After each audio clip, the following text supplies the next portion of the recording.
that goes to recordkeeping the smart growth subcabinet. All that's being processed. We can report back to you on some of that by the end of the year at our next public meeting. So next up, we're going to go into our legislative updates, and I have several members joining up here to talk about what came out of the legislative session that was specifically had the smart growth subcabinet named in it, plus one that I've added.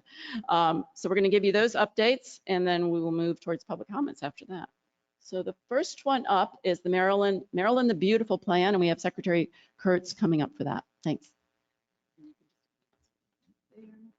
All right, good morning, everybody. For the record, my name is Josh Kurtz. I'm the Secretary of the Department of Natural Resources, and we're going to talk today about Maryland the Beautiful Plan, which is a great title for a bill because Maryland is beautiful and fantastic, and we want to make sure that it stays that way. So the bill is really focused on expanding our land conservation goals. And when we think about land conservation, I think most people tend to think about fee acquisition, right? We buy the land, we protect it.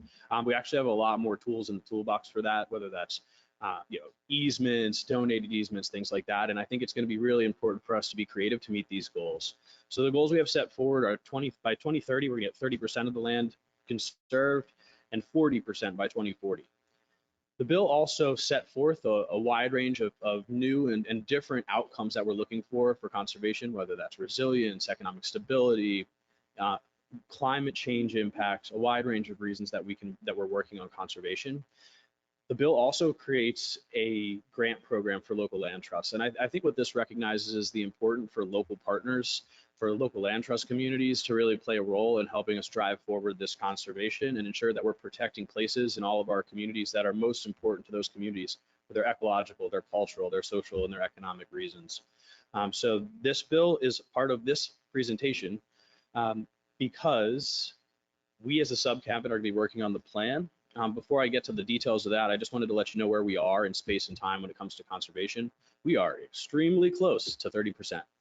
We have 7 years to go from 99.1% to 100%. We feel very confident that we will meet that goal. The 40% by 2040 is going to be a much heavier lift, and it's going to be something that is going to be really important for us to be creative. How are we leveraging things like carbon markets, like water quality trading programs to ensure that we're conserving and we're protecting these lands for the long run and for all of the benefits they provide? And I think that's where we're really looking to work with all of you, is to really understand where that innovation lies, where we can be creative, and take this time before 2030 to put together a really, really tight plan. So the plan is going to be developed by the Smart Growth Subcabinet. We have a work group that was put together with several of our agencies who have responsibility in the space and who have tools that can allow us to protect and conserve these lands. The work group is also going to do an extensive amount of public outreach. We're going to work with our local governments, our nonprofit partners, academic institutions to ensure that the plan we're putting together is one that's not only achievable, but is going to maximize the benefit to the state. The plan is going to have we're going to evaluate it every 5 years and provide that transparency, let people know where we are and see where we need to make changes as we go. So we're excited to put this draft together. We're looking forward to getting feedback from many people in this room. And I think that is it for me. Thank you all very much. Great. Thank you, Secretary. Okay, next up is the Equitable Inclusive Transit-Oriented Development Enhancement Act. That's a mouthful, and to talk about that is Darren Lovas, who's going to come up from MDOT representing Secretary Wiedefeld. Darren?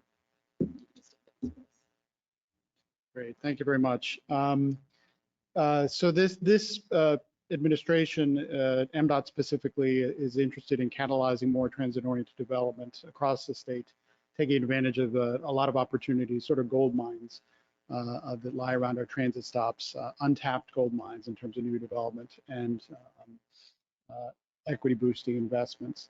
So the good news is we have this new law that requires designation of such transit-oriented development targets by a subgroup of this subcabinet, and there's a new revolving loan fund in order to fund activities around those stations. So what we plan to do in the remainder of this year is pull together the subgroup. In fact, there was already a kickoff meeting in July, and to take a look at designation criteria for determining where transit-oriented development should occur. You can see here the members of the subgroup and some initial considerations about designation criteria. And here's the timeline for activities for the remainder of this year. And I guess I'll just add to this a little framing that this is a key year for MDOT. We have what we call a family of plans that we're working on right now, and this fits squarely within that, and transit-oriented development is, again, a priority for MDOT, and this is also a crucial decade in which we can achieve a lot in terms of taking advantage of our transit resources across the state. So that's what I said. Great, thanks, Darren. Okay.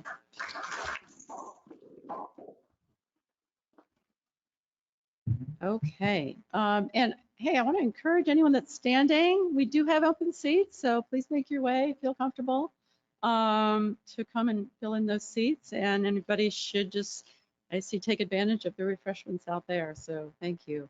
Okay, I am next up, and that's talking about the accessory dwelling unit task force. This was not assigned to the subcabinet. It was something that Maryland Department of Planning is actually staffing, but the task force will have multiple members, as you can see, and we're just starting that up. However, because of the topic and because the ability to really be somewhat cross-cutting, I have asked that the subcabinet be included in the process as an advisor. So we will be taking a look at this also at the subcabinet. And just really wanted to make you aware of that, that's something that we will be looking at, and the fact that the task force does exist. There is a website that has gone live for this, and in the materials down there is a web link, which you can get to, and once again, I said, you'll be have access to this presentation where that link is located, and be able to keep track of what's going on with that task force as it moves along. So I'm not going to get into a lot of details on that, just mostly wanted to make you aware of it, and so that we have time to get to the final one, which is preservation and reuse of historic complexes, catalytic revitalization tax credit. Wow, that matches your title, Carol. So come on up and talk about that if you would. Thank you. Thank you, Secretary Flora. It's an honor to be here on behalf of my secretary, Jake Day, and the department. And this is one tool that's one of the newer tools in our toolbox for community reinvestment and historic preservation as vehicles for economic development and community development. And if you think of smart growth very broadly as being focused on rural preservation in its many facets, our mission is to reinvest in the existing built environment in your communities through tools you may be familiar with, like the Community Legacy Grants Program. And this is really focused on campuses that you may have in your communities that were once military installations or mental health facilities. Pikesville Armory comes to mind, Warfield just outside of Sykesville, which we visited just last week, and Fort Ritchie in Western Maryland. And these campuses contain buildings that are really irreplaceable. They can't be built in our era, and they're really solid, but they need new purposes. So the catalytic revitalization tax credit created a vehicle for examining the inventory that we have in our state and really trying to put those assets, irreplaceable assets, back into production. And I will forward. Most recently, there was an enhancement to the bill in the last session's Senate Bill 783, which provided a little more flexibility in deploying the tax credit that is an incentive for developers to repurpose these large historic campuses and the buildings on them. And our next step in implementing this tool is to pull together members of the subcabinet that are relevant to this agenda, such as DGS and MHT and MDP and others that can help us think through how to assess the best future for these campuses and support the economic development in your communities. And these are the next steps. We're forming a work group amongst these agencies.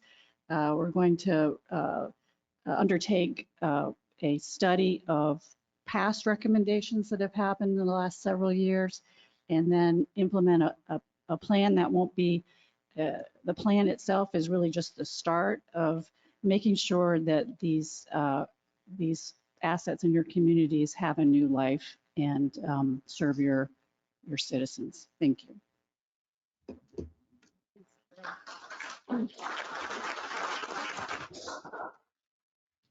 Okay, big moment. We get to hear from you. I told you I'd keep it tight, so there was plenty of time. First of all, before we go to this too, I want to, anyone that is staff with any of our agencies here, can you just raise your hand so people know where you are out there, any of you?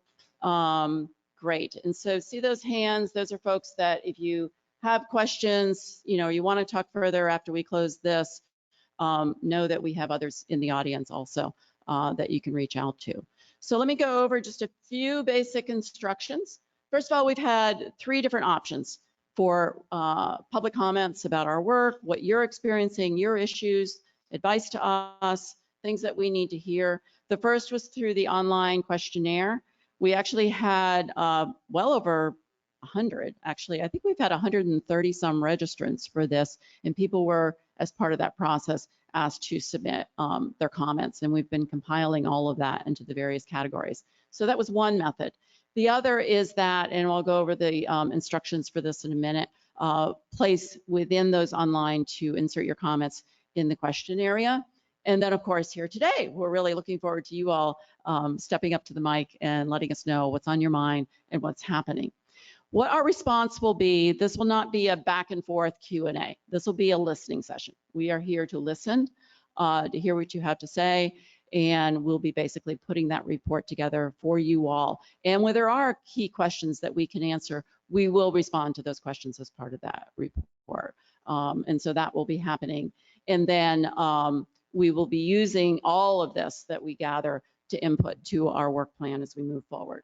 So just a quick, the GoToWebinar for any of you that are virtual, just to know if you haven't already found it, I think we're all pretty used to this online process by now, but just in case we have any new folks to go to meetings, because there's so many options out there, just go into that question area and add your comment. We won't be responding directly, but we will be capturing it and responding through the report. So know to do that.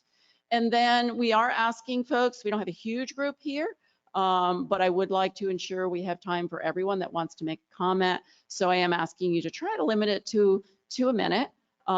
Share with us what the pressing issue is in your community that we should be aware of. Share with us what you think would be helpful as we embark on this new subcabinet. Thoughts, ideas, issues, concerns, questions you'd like us to get back to you with. Please just sort of step up and do that. And then at the end, we'll do 30 minutes of that. And at the end, we'll just go around the subcabinet to provide any closing reflections on what we've heard or what's come in to us and where they think their agency is positioned to be part of this subcabinet. So that's the game plan. Hopefully that all makes sense. We have 2 folks with microphones. Do y'all have them? Okay, Michelle is going to be on this side of the room. I'll step up over here and grab one, and we'll go back and forth and come to you with a mic to share your thoughts. Please state your name, your affiliation, and then let us know what you're thinking, what's going on in your area. So let's get started. Hand up over here.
Great. Thank you so much for your comments.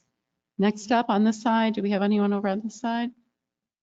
Speak up. This is your chance. You have basically half of the governor's cabinet sitting here listening to you. Anything you want to share?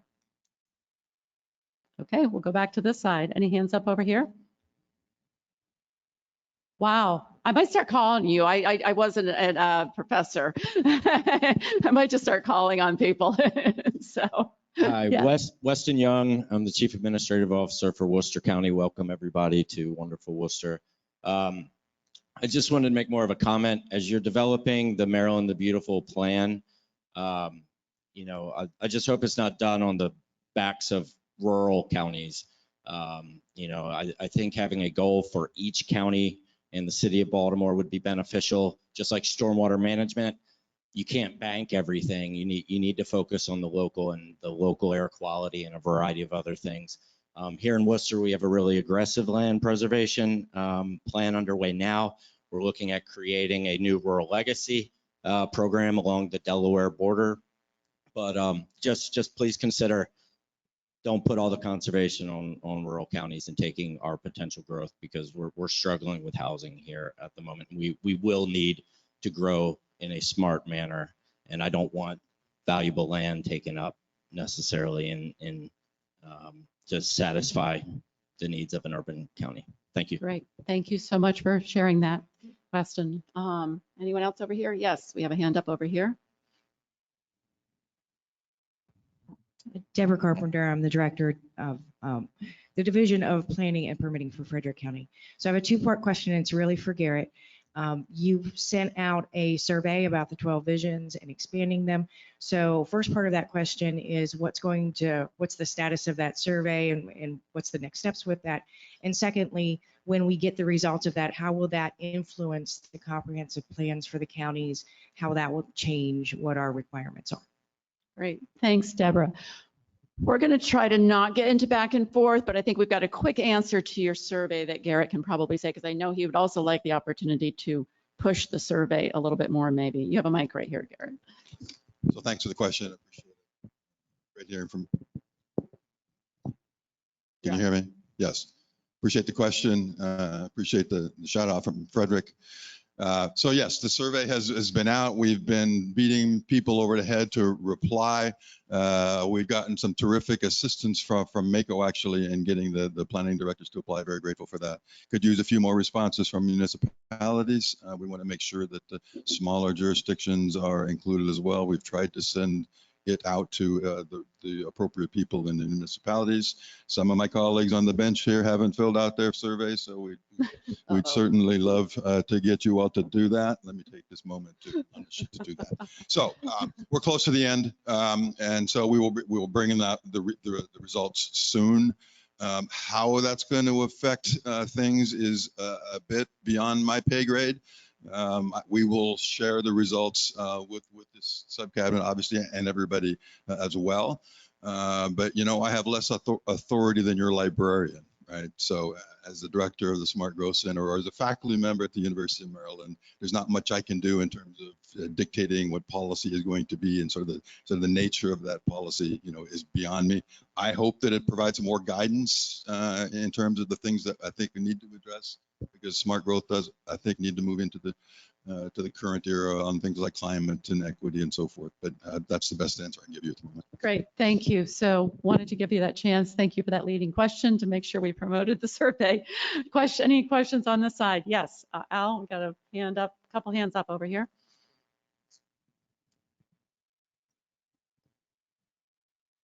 Robert Mayer, Associate Director of Policy and Advocacy for Kaboom, which is a national nonprofit focused on creating equitable access to play for kids in neighborhoods.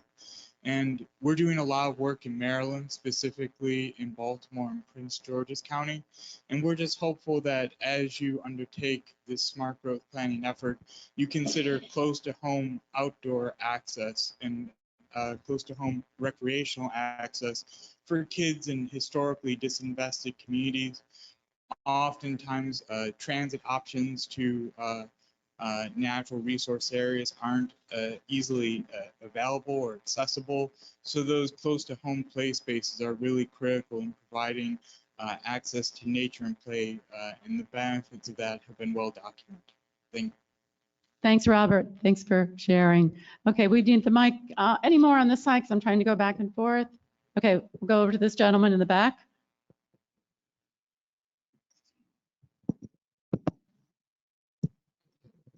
I have a lot more than a minute, so I'm not going to do that, but it's two quick requests. One is that you require all county planning agencies or city planning agencies to do racial equity analysis of any zoning or any master plans, so that you don't build, say, downtown Bethesda with all high rises, no requirement for family-sized units, and obviously no affordability. And the other thing is the governor's talked a lot about ownership, and I think we all know we're not going to improve the socioeconomic outlook for a lot of people unless housing stops being all rental for low-income folks. We move to ownership. The state programs right now are totally skewed toward ownership, and it's very hard to get funding for if someone wants to do a project that includes an ownership component. It's very hard to get funding for it. So if that's one of the governor's goals, then the policies have to reflect the ability to finance projects, because all these projects need significant help from the county and from the state if they're going to be able to be built. Thank you. Thank you. Could you, I know many know who you are, but could you say your name? I'm Mark Elrich. I'm county executive in Montgomery County. Thank you.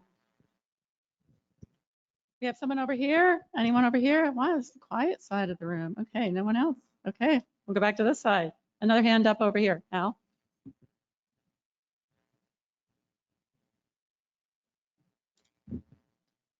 So I'm Jamie Williams from Kent County Economic and Tourism Development, and we are the smallest county by population in the state of Maryland. We desperately need some growth and sustainable controlled growth, but for jobs as well as housing and populations to sustain our county. And I would just ask in that process that we look at especially for the rural counties that are adjacent to Delaware, that we also pay attention to the other state regulations. And I think about that especially when it comes to air quality, water quality, and I realize that all of that is important, but also keep in mind that we are competing with these other states and we need to be competitive. Thank you. Thanks, Jamie. Anyone on this side? We'll just keep giving you a chance. Okay, don't be shy. This is it. This is your shot. Okay, back over here. We have another hand. Two hands over here. Yeah, James Wynn, Wycomico County Councilman. I'd like to echo the same words as this young lady here and Mr. Weston back here as well. We're on the Eastern Shore. There's a population of 100,000 in our county. 400 square miles, there's a lot of room for growth. And we do need more housing. And we do need more manufacturing jobs, because our average cost of living, people make $35,000, $40,000 a year in our community. And we need more growth, but smart growth. And I would agree that we need more a cabinet closer to our communities versus one that's in Annapolis. Nothing against you guys. I love that you guys are doing this. You're listening to us. And we would appreciate it if it was more localized. Thank you. Great. Thank you for your comments. And I will proudly say that I live in Chestertown, Maryland on the Delmarva Peninsula. So very close to, actually, as you know, Secretary Day lives on the Eastern Shore also. So we want to be definitely in touch with everyone across the state. And we have regional offices too. So please let us reach out. So thank you. We had another hand up there. Al, another one. Hello, my name is Josh Parker. I'm with the Caroline County Health Department. I'm the Director of Environmental Health. For the subcommittee, you were talking about accessory dwellings, secondary house on the same property. my recommendation to the whole committee is, because this is what we say in our office, at our counter to our customers. Our office is the first and last stop in your process. You have to address the wastewater flow from these places before you can do really anything. Your cabinet can actually speak on a whole bunch of very good topics about accessory dwellings, but then it comes down, what do you do with wastewater? Whether it's going to a municipal system, whether it's going to an on-site system, those are the big limitations to anything you do at a property. So I would recommend you address that issue first before you address any of the other issues. Great. Josh, thank you so much for that practical advice. Thank you. Other questions? Okay. Nothing. Great. Well, we may end this meeting early then. Oh, getting feedback now. Where's Chuck? Oh.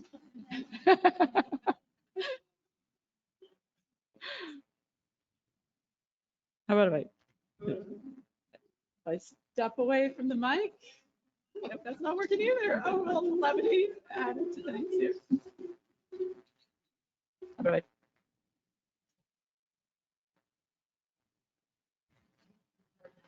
okay, no other questions in the room.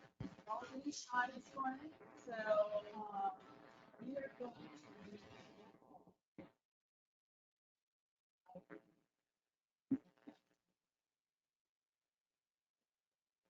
Are going to go around.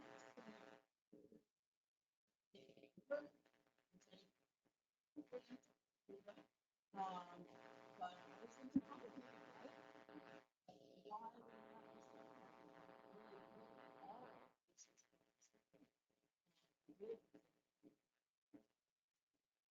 And so we're just going to do this.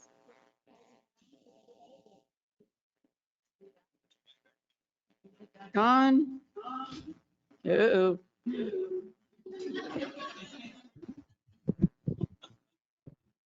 What about these? Are these working? Hello? This works. Okay, this will work. So we're going to, can we get the mics from the audience back up front too? Where is Al? Can you just, I know Secretary Grady was just going to pass for this round, so we'll just go to Secretary Chaudhry and put you on the spot, but I'll go back and forth maybe. Would that be helpful? No, I'll just go all the way around. So we'll start there and provide you with some closing comments, and then we'll have a little bit more time to mingle maybe afterwards before we have to go to the closing. So Secretary Chaudhry, what can you share with us? Thank you, Secretary Flora.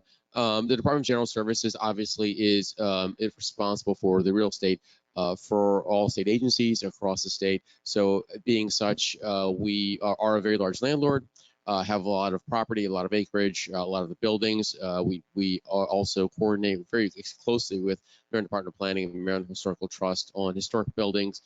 So that's why when we were talking about Senate Bill 885, DHS will play a very integral role in that, coordinating, looking at the future of existing state sites that are deemed to be historic. What's the best future use of those? And obviously we have many of those locations located throughout the state. So in that coordination, so we'll be coordinating very closely as we move forward to meet the requirements of Senate Bill 885.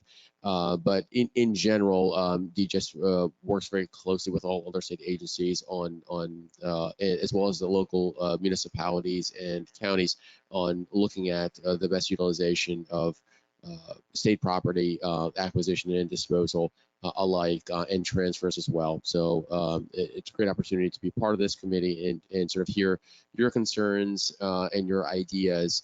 As such, you know, we have property located throughout the state. And one of the things that we are doing, and I really want to give credit to the governor for this, our cabinet is meeting in every, we meet monthly as a collective cabinet, and we will be meeting in a different jurisdiction each month. So we're going out to you, to hear you, to meet with you, to integrate and learn more. So these public forums are a great opportunity to hear what your concerns are and how we can best meet that, whether it's a rural county or whether it's a very industrial populated county. So thank you for that. Thank you, Secretary. On to Secretary Wu with Labor. Thanks. Thanks. Hi, everyone. Portia Wu with Department of Labor. I would say just, you know, two things that are top of mind for us at the department. Of course, we have American Job Centers in every county across the state, and we're hearing over and over again, and I heard from a lot of you this week, that, two huge barriers to individuals moving into the workforce, because every business is still desperately seeking workers, is transportation and housing. And so as we think about smart growth, how can we make sure we're growing in a way that enables more people in Maryland's labor force to be connected to good jobs? We are still in Maryland over 100,000 workers short of where we were in labor force participation compared to pre-pandemic. So we have over 100,000 workers that have still not come back to the labor force, going in the right direction. But we, as we grow, need to think about every means to help enable that connection to work. So thanks so much. Thank you, Secretary. And on behalf of Secretary Buitefeld, Darren, would you like to share some thoughts for us? Sure. First of all, we're obviously committed to transit-oriented development and making the investments that we need to make in order to capitalize on our transit system, as well as taking care of our biggest asset, which is our extensive road network in Maryland.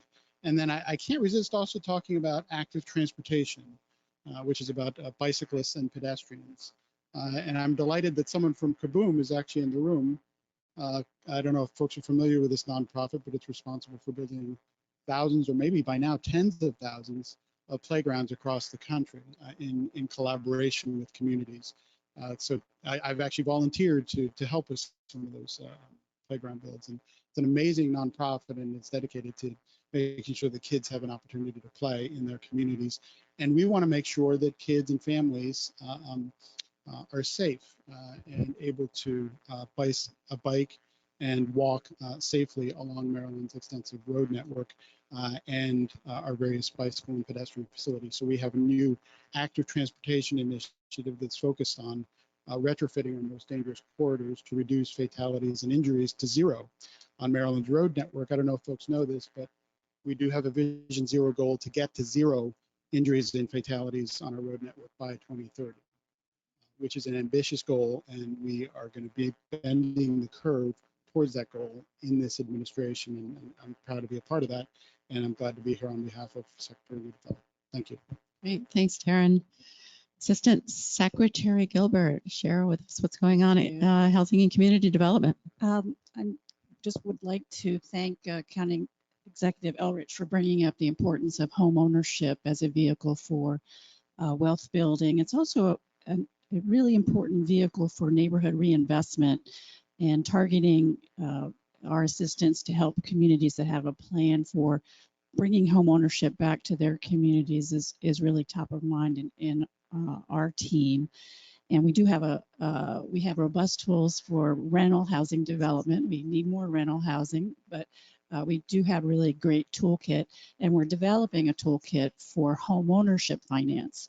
And I hope to, our secretary really hopes to see that grow in the future. We especially want to address appraisal gap issues that many of your older communities have, whereby older, particularly communities of color, have a depressed housing market and aren't really achieving the wealth building that really should be happening in those communities. So that is a very big focus for us moving forward. Thank you very much. Director Knapp?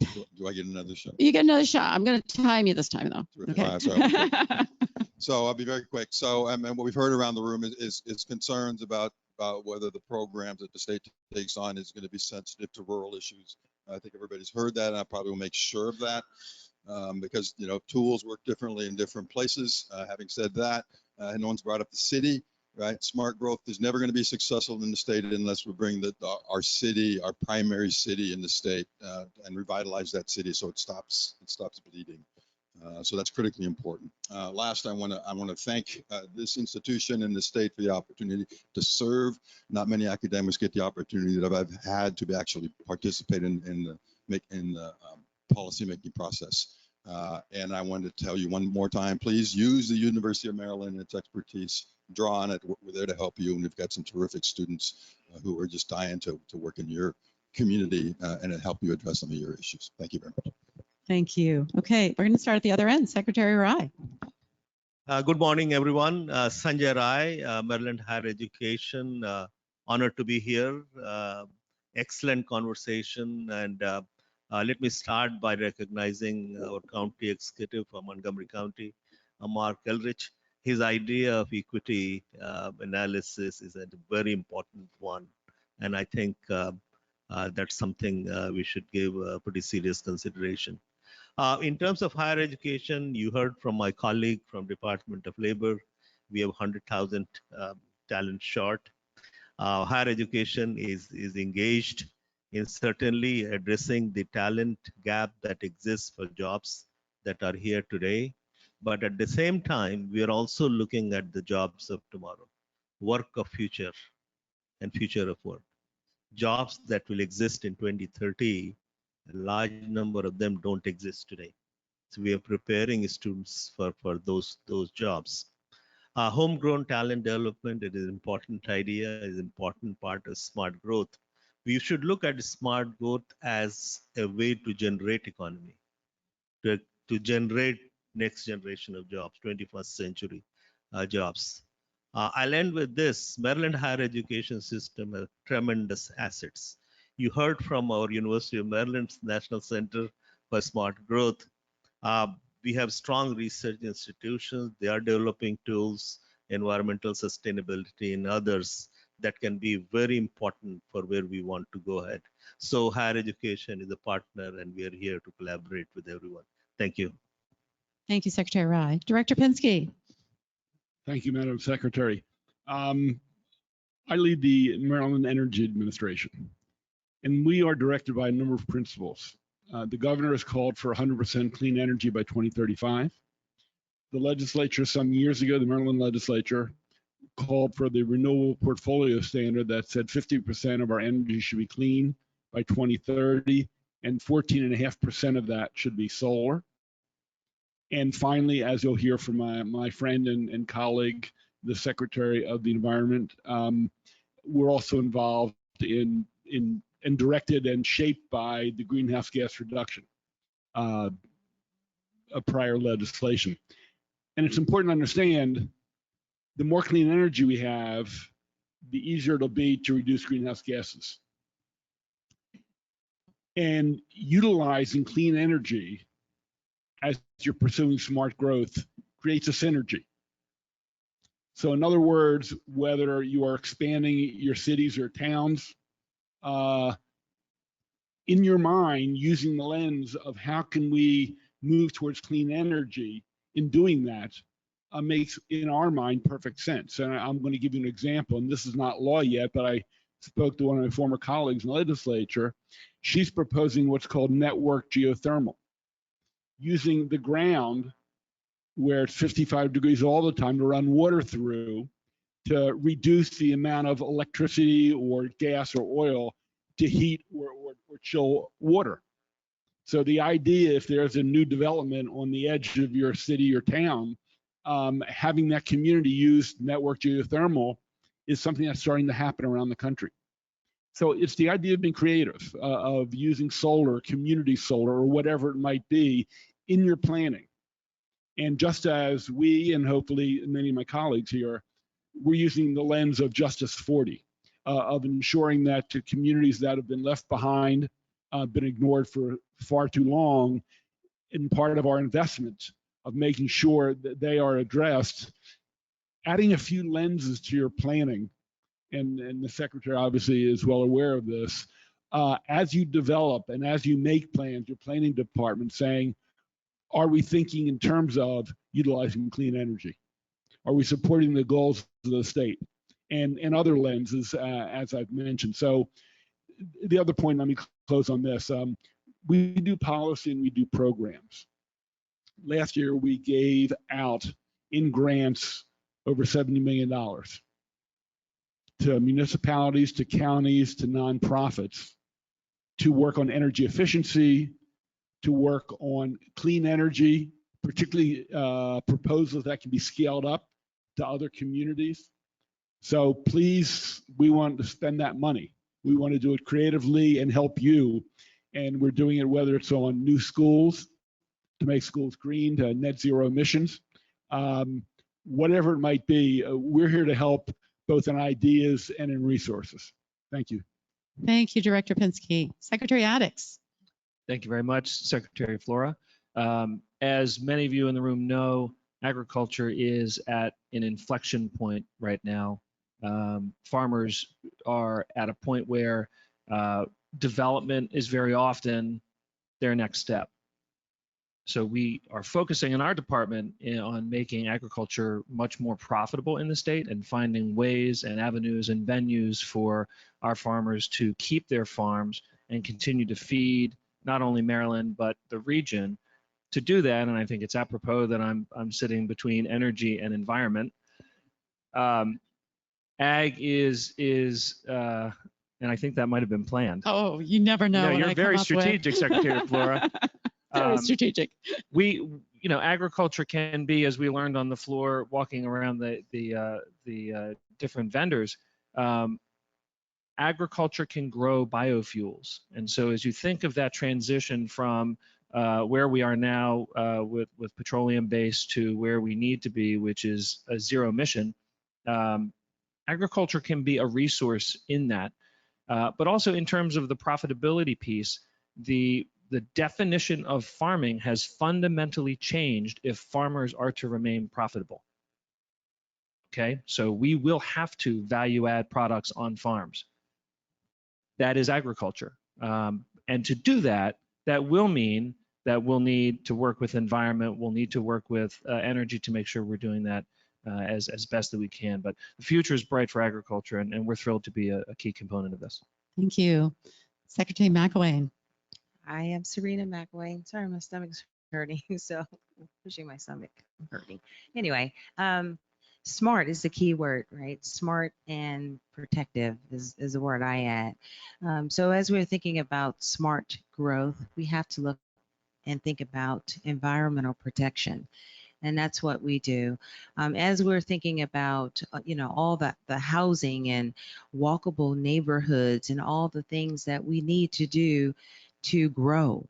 Counties need to grow. It's just a part of being prosperous. But in my agency, we're also looking to ensure that the most vulnerable communities are considered and not left behind as we're making these decisions. And so we pay very close attention to that. And so I just ask that, I know this committee, as we work together, which is so wonderful that you have the diverse agencies on this committee. And because everything really hits all of our agencies. So I just wanted to make that plug that, some communities have said to me, why my neighborhood? Why are you doing that here? So just remember that we have to protect and leave no one behind, as our governor always says. And I believe that. Thank you. Thank you, Secretary, and thank you for those great reminders. Secretary Anderson. Great. Good afternoon, everyone. Thanks, Secretary Flora. Kevin Anderson, Secretary of the Department of Commerce. It's so good to see everyone again. And I think I'm just about halfway through my listening tour of the state. I know several of us have been around round tables and talking about some of the very important things. The mission of the Department of Commerce is to attract, develop, and retain businesses for the state of Maryland and make sure our economic growth is robust and vibrant and very effective. As we talk about planning and where we want to go and how we want to grow ourselves, it is just intrinsically important for all of us in this room to make sure that we're working together. We cannot have a conversation anymore about economic development, about tying housing, transportation, labor, our energy costs, and everything what we do with the environment. So it's going to be a really, really clear coordination exercise that we have to do. And I know Deputy Chief Hernandez may speak to this when she has the microphone a bit, but we got some clear challenges with our economy. And I think a big part of it is making sure we can see through all 23 counties in Baltimore City, 23 counties in Baltimore City, about how we collectively manage ourselves and scale. Clearly, we have several different operating economies and different thoughts about how each of our counties may want to grow, but it's going to be very important that we coordinate. I hope you heard Secretary Wu say that we are 100,000 workers short of being able to develop what needs to be our very vibrant and clear economy. So when we're out and we're talking about attracting very strong manufacturing businesses, very advanced AI manufacturing businesses, everything in biotech and AI and quantum with all of our resources, it's going to be very important And when someone asked the governor and asked us, I need 500 acres to go out and make this economy the way that it is, we need to collectively be on the same page about how we're going to get there. And I heard the great comment, and I shook a little bit when I heard the comment from the chief administrative officer about, building the backs of urban environment on some of the land use. We have to be clear about working together and how we're going to weave that thread through. There are a couple of examples that I'd like to share with everyone around the state about some of the challenges that we're going to have to work very hard and be very strategic and very intentional about how we build our economy. I heard the city council member from Frederick County is here. Frederick County is our fastest growing county in a great place. And it was good to hear that he's now chatting about school sites and how we develop and have some of the good problems about economic growth, about how we manage ourselves. But, there's conversations about strong businesses, and I don't want to wade too far into the weeds about big opportunities that come, in data centers and whether or not what types of development we need to look at. Our state is 50% agriculture. Secretary Addix and I were joined at the hip about how we need to leverage that and how we continue to go. So I'm going to talk for a long time, but again, I want to challenge us to work together. And that's what we need to do. And it all starts very clearly with our land use planning and our thinking about the systemic change that's needed in our economy for us to grow and keep up. So again, I look forward to the work. There's no better team assembled to do it. I think there's no better environment that we're thinking and working together to make it happen. So I will leave with that. Sorry. Thank you, Secretary. Secretary Kurtz. Yeah. Thank you, everyone. I really appreciate what you just said there. And I think when we think about land protection and speaking to some of those points about the tools we have in the toolbox, we need to be super creative.